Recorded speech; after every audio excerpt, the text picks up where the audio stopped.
नमस्कार, times of Swaraj में आप सबों का स्वागत है और मैं हूं संतोष सिंह। और आज हम टाइम्स ऑफ स्वराज में बात कर रहे हैं कि जिस तरीके से पूरे देश में बिहार के अपराधियों का धाक रहा है, ठीक उसी तरीके से बिहार की पुलिस की भी धाक पूरे देश स्तर पर रहा है। अनुसंधान के मामले में, डिटेक्शन के मामले में और ऑपरेशन के मामले में Bihar police, Delhi police, Mumbai police और सीबीआई के बाद अपनी एक अलग पहचान बना रखी है।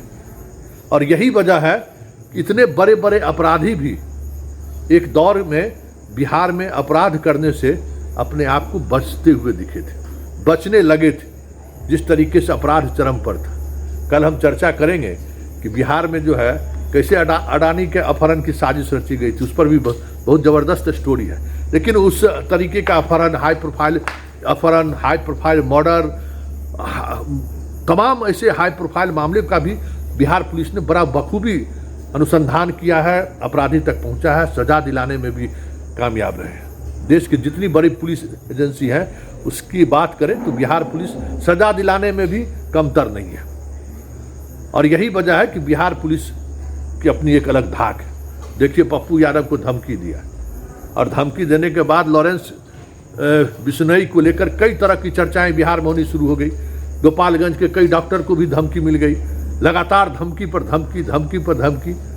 और पूर्णिया पुलिस ने कार्तिकेय शर्मा बिहार के बेस्ट आईपीएस अधिकारियों में एक आईपीएस अधिकारी है, जबरदस्त। मैं व्यक्तिगत रूप से जानता हूं कि उस आदमी की क्षमता क्या है।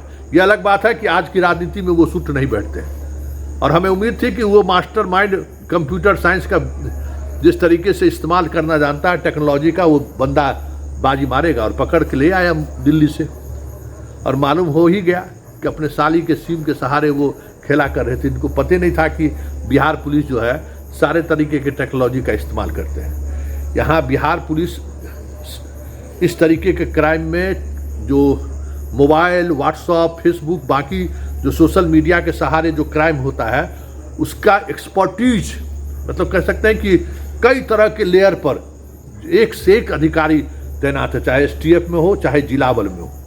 और वो उस नेटवर्क को तोड़ना और उस नेटवर्क तक पहुंचना जानता है। कितने दिन हो, मतलब एक सप्ताह भी नहीं बीता, पकड़े गए।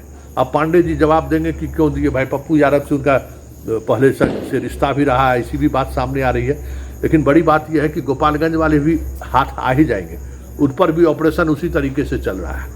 मतलब लॉरेंस बिश्नोई का प्रवेश होने की बात जिस तरीके से मीडिया में चलाए जाने लगे कि उसके गैंग के लोग बिहार पहुंच गए हैं, पप्पू यादव के कैरेकी कर रहा है, खुल गया ना, औकात कितना है समझ में आ गया ना कि बिहार में जाने से पहले लॉरेंस बिश्नोई गैंग का सबसे ज़्यादा और सबसे जो उसका राइट लेफ्ट इधर उधर वाला जो अपराधी है, सबसे ज़्यादा बिहार पुलिस उसको गिरफ्तार किया है। और बहुत ही सबसे पहले मोतिहारी पुलिस उस पर ऑपरेशन शुरू किया, और करते करते पूरे रास्ते को ही आप कह सकते हैं कि इस रास्ते से आप जाने से बचता है वो। उसके गैंग के लोग असम और नेपाल के रास्ते से जो हथियार की तस्करी करते थे, अब वो बचने लगे हैं कि नहीं, कुछ न कुछ टेक्नोलॉजी के सहारे लॉरेंस के गुर्गों पर भी इसकी खास नज़र रहती है। तब तो एक्सपोज हो गया, अब तो कुछ कहने की जरूरत नहीं है, अभी बाकी लोग भी एक्सपोज हो गए। मतलब साफ है, बिहार में बाहुबल भी है तो पुलिस बल भी है, समानांतर चीज़ें चलती हैं। यूपी की तरह जो है यहाँ किसी अपराध, चाहे कितना भी बड़ा बाहुबली क्यों ना हो, किसी पुलिस ऑफिसर पर नज़र उठाकर भी नहीं देख सकता है। हाथ चलाना तो दूर की बात है। देखते ना, यूपी में कभी डीएसपी को मार बैठता है, कभी थानेदार को मार बैठता है। यहाँ एक चौकीदार को मार के देखे ना, यहाँ दोनों, क्योंकि यहाँ की जनता एंटी क्रिमिनल है। यहाँ की जनता और सोसाइटी ऐसे पुलिस पदाधिकारियों को सम्मान करता है जो अपराधी से लड़ता है। और यही वजह है कि इस प्रदेश में अपराध की शैली में भले ही देश स्तर पर नाम वो रखता हो, आमने सामने होने से जरूर बचता है पुलिस। याद होगा उस दौर में शहाबुद्दीन, और लड़ने के लिए वही भदहा राइफल लेकर पहुंच गया, घर चढ़ गया ना जी है। और उस दौर में बिहार में 47 का इस्तेमाल हुआ था, जिस दौर में किसी दूसरे राज्य में आपराधिक घटनाओं को अंजाम देने के लिए 47 का इस्तेमाल नहीं हुआ होगा। बात हम 98 कर रहे हैं। चंदेश्वर सिंह की मुजफ्फरपुर में यही अशोक सम्राट 90 के दशक होगा, अशोक सम्राट 47 से भूल गया, तो पहली घटना थी। और इसलिए बिहार के अपराधियों के पास हथियार का जखीरा भी रहा है और पुलिस भी कुछ उसी अंदाज में कार्रवाई भी करता है। तो चलिए, ये जो लॉरेंस गैंग का जो हवा खड़ा किया जा रहा था मीडिया के द्वारा कार्तिकेय शर्मा की इस कार्रवाई के बाद हमें लगता है कि अब बिहार के लोगों को लॉरेंस के सहारे फ़ोन करने वाले भी जो हैं वो डरेंगे। उनको डर पैदा होगा कि सिर्फ इस तरीके के कॉल के स्काइपी कॉल के सहारे पुलिस हम तक नहीं पहुंच पाएगी, ऐसी बात नहीं है। बिहार पुलिस उन तमाम टेक्नोलॉजी का इस्तेमाल करती है जिस टेक्नोलॉजी का इस्तेमाल दिल्ली पुलिस, सीबीआई या फिर मुंबई पुलिस इस्तेमाल करती है। कई एक्सपर्ट पुलिस पदाधिकारी हैं जो बड़े बड़े टेक्नोलॉजी का इस्तेमाल करने वाले अपराधियों तक पहुंचने में देर नहीं करते हैं। उस टेक्नोलॉजी का तोड़ सब पता है बिहार के पुलिस वालों को। चलिए, एक सच तो सामने आ ही गया कि कौन है लॉरेंस बिश्नोई के सामने पीछे, और दूसरा गोपालगंज वाला भी सच 1-2 दिन में सामने आ ही जाएगा। जो सूचना इकट्ठा हुई उसमें माननीय सांसद के द्वारा भी एक नंबर बताया गया जिसपे उनको कॉल आया था। ये नंबर दुबई का था, यूएई का रजिस्टर्ड नंबर था, जिसमें जो 971 का कंट्री कोड है 5013387776। इस नंबर से उनको सबसे पहले धमकी आया था और अन्य भी कई नंबरों से उनको लगातार धमकी मिल रही थी। इस संबंध में जानकारी प्राप्त होते ही एक कांड दर्ज किया गया है, इसमें अनुसंधान शुरू किया गया था और आज श्री पप्पू यादव जी का आज आवेदन भी प्राप्त हुआ इसको लेकर। इसमें अनुसंधान चल रहा था। इसमें जानकारी पता चली कि इस मोबाइल में जो इस्तेमाल सिम था उसके थ्रू उनसे धमकी दी गई थी। जो सिम और मोबाइल रिकवर कर लिया गया है। जो व्यक्ति थे ये दिल्ली के रहने वाले महेश पांडे, पिता कृष्ण कुमार पांडे, सेक्टर 4 नई दिल्ली के रहने वाले हैं।